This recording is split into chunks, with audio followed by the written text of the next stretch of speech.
I'm going to tell it straight. The day I stole my own memories back, I wore a respirator and a headset that pressed rings into my skull, and I kept repeating a name so I wouldn't forget why I was there. Reese. Reese. Reese.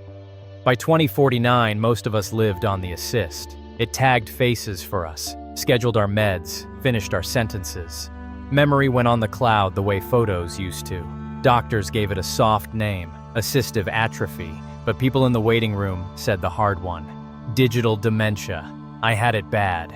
I could recite a 10-digit code because the earbud whispered it, but I couldn't hold my dad's birthday without asking the house. The worst part wasn't blankness. It was the gaps that moved. I would remember Reese laughing in the kitchen, clear and sharp, and then later that same day, I would try to picture her and only get the overlaid hint card on my lens. Reese, partner, deceased, 2046. A prompt standing where a person used to be. When the Atlas cloud burned, 2 solar flares and a chain of shortcuts, our memory backups scattered. The company said they'd rebuild. Most folks waited. I couldn't. The last high-res segment of Reese, the one from the river, lived on an edge cache in an old telecom hub above the city. I knew that because I used to work maintenance. My hands knew the floor plan. I hoped they still did. I started before sunrise. The skyline sat in brown haze. I climbed the service stairs because the elevator needed a badge I didn't have anymore. Every landing had a fan whining and a light that buzzed like an angry fly. My joints ached. I told myself the ache was good, proof something still belonged to me. Mateo was in my ear on a cheap walkie, all analog. "You're sure it's the east rack?" he said. "Row E12, I said. The words felt borrowed. I had written them on my wrist anyway. Sweat smeared them into a blur. I reached the hatch to the hub and slid inside. Machines lined the space like tall fridges. No company logo, only dust and tape. A sensor drone hung from the ceiling on a rail. I froze. It pivoted once and clicked. Old models don't phone home if they don't see motion. I counted to 60, swallowing against the mask, then stepped in tiny, even moves until I was at E12. The cache was a pizza box unit with hand screws. My fingers knew the pattern. Left screw, right screw, lift. That hit me, how my body could keep steps after my head quit. I slid the wafer out and the fan wash warmed my knuckles. I plugged my own rig into the bay, a ragged headset with dry electrodes and a cable to a pocket deck. The deck was nothing fancy, just a neural reader with a search chip. It looked for embeddings, the math fingerprints, of my voice saying, Reese. We teach machines to store our lives in compressed form. We never thought about playing them without the machine that trained them. The reader hummed. A green dot blinked. "Signal?" Mateo asked. "Yeah," I said. "Edge cache still intact." "That a yes?" "It's a yes."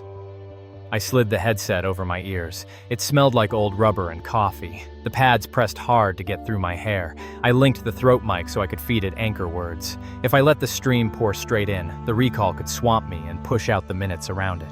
People had gone catatonic like that, wiped blank by their own past. "Say again," Mateo said. "Don't get greedy." "I hear you." I wasn't sure I would listen. I closed my eyes and spoke into the mic. "Reese, late summer, river."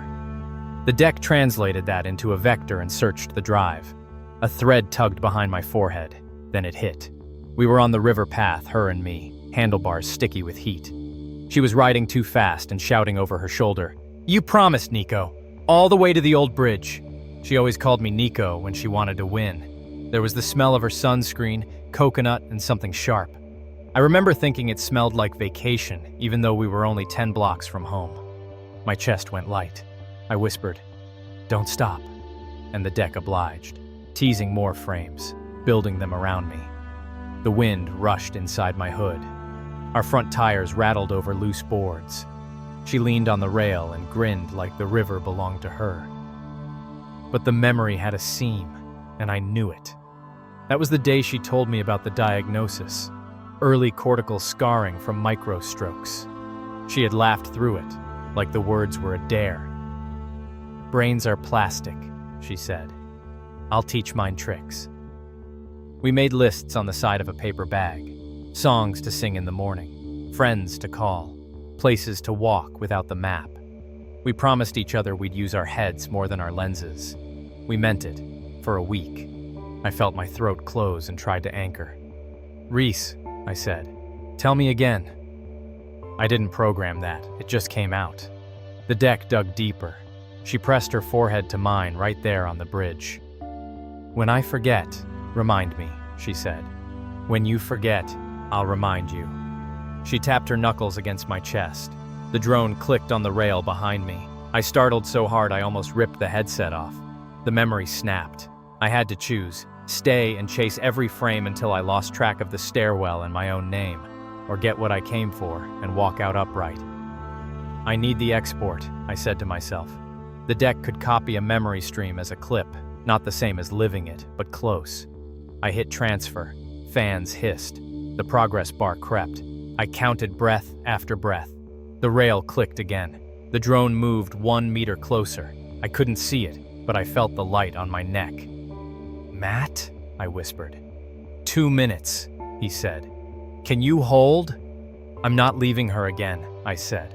That surprised me. The present tense. It focused me. I planted my feet and made a plan the way we used to before the assist wrote them for us. If the drone pinged, I would throw my jacket at the motion sensor and slide under the rack. If it issued a warning, I would play dumb and say I was here to do a manual wipe, which wasn't a lie, not really. The bar hit 97%. The drone clicked twice and went still. I realized then it was listening for radio. My deck and walkie were shielded, but my fast breathing wasn't. I slowed it. In for 4, hold, out for 4. I pictured Reese counting with me, her finger tapping my wrist. The bar turned green. I pulled the cable, sealed the wafer into a pouch, and backed away in tiny steps. My legs felt loose, but my mind felt clear and steady. I made it to the hatch. When I turned, the drone still hung there, motionless. On the rooftop, I yanked the headset off and leaned against the wall while the city buzzed below. Mateo's voice came in thin. "You get it?" "I got her," I said. "Then come home." Home is a room with a window that sticks and a plant I keep forgetting to water. I don't trust myself to keep the clip on a server again. I keep one copy on a wafer in a steel box under my bed. I keep another inside me. Every morning now I run the bridge in my head. I do it without the deck. I list the boards with the cracked ends. I hear Reese's laugh and I answer with my own, rough but real. I retrain whatever parts of my brain still want to wake only when a machine calls their name. When I can't remember a detail, I don't scold myself. I fill it with a new one I can carry. The point isn't perfect recall. It's that I'm the one doing the recalling. People say we broke ourselves by outsourcing thought. Maybe. But look at what else we do. We learn. We take our lives back from buildings that forgot us. We rebuild from paper bags and handlebar tape. We breathe slow while a drone listens for air, and we walk out anyway. Some mornings, I feel her beside me. I say her name. I say mine. And for now, that's enough. This has been The Buildings That Forgot Us.